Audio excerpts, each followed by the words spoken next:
আজকে আপনাদের মাঝে সহজ এবং কি খুবই সুন্দর একটি ভিডিও নিয়ে এসেছি। একবার মাত্র বাজার থেকে কিনে আনলেই হবে, আর আপনাদের কেনার প্রয়োজন নেই।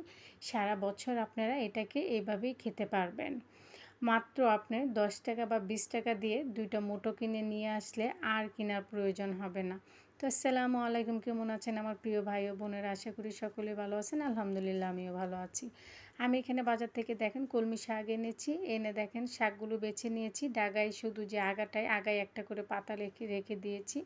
এখন আমি এখানে প্লাস্টিকের বোতল নিয়েছি 3টা। এটা আমার রাস্তাটা যাওয়ার যে ঘরে ঢোকার রাস্তা, তো সেইখানেই আমি লাগাচ্ছি, কারণ সবুজ জিনিস আমার খুবই পছন্দ বা দেখতে ভালো লাগে, সেজন্যই আমি লাগাচ্ছি। এটা আমি আরও 2 দিন আগে লাগিয়েছিলাম, তাতে দেখেন একদম ওইটাতে পুঁই ছেড়ে দিয়েছে। সেটা দেখেই আমি বাকিটা কিন্তু এনেছি। আর দেখতে পাচ্ছেন মশলা দিলে কত সুন্দরভাবে পুঁই হয়েছে। এটা শুধুমাত্র পানিতে দিয়ে দিলেই হবে, ওরকম বেশি একটা রৌদ্রের প্রয়োজনও নেই, হালকা একটু রৌদ্র লাগলেই চলে। তারপরে এটা কিন্তু 1 সপ্তাহের ভিতরে এতটা সুন্দর হয়েছে, আপনারা দেখলে বিশ্বাসই করতে পারবেন না।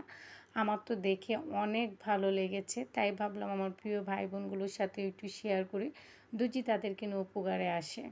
তো দেখেন এর ভিতরে এটাকে আমি এখানে দিয়ে দিলাম। মাশাআল্লাহ, 1 সপ্তাহ পরের দৃশ্যটা আপনারা দেখতেই পাচ্ছেন। যারা শাক খেতে পছন্দ করেন না তারাও কিন্তু আপনাদের জানালায় বারান্দায় লাগিয়ে নিতে পারেন বা গেটে লাগিয়ে নিতে পারেন। দেখতে কতটা সুন্দর লাগছে, ফুলগুলো ফোটাতে তো আরও বেশি সুন্দর লাগছে। আমার কাছে তো অনেক ভালো লাগছে, তাই আমি আপনাদের সাথে ভিডিওটা শেয়ার করে নিলাম। আপনারাও কিন্তু চাইলে এইভাবে আপনাদের বাসায় লাগিয়ে নিতে পারেন। কলমি শাকগুলো কোনো ঝামেলা নাই এবং কোনো কষ্ট ছাড়াই এই কলমি শাকগুলো শুধু পানিতেই কিন্তু হয় এরকম সুন্দরভাবে। তো এই পর্যন্তই ছিল আমার এই ভিডিওটা। যদি আপনাদের ভালো লেগে থাকে অবশ্যই লাইক করবেন, কমেন্ট করবেন, শেয়ার করে দেবেন।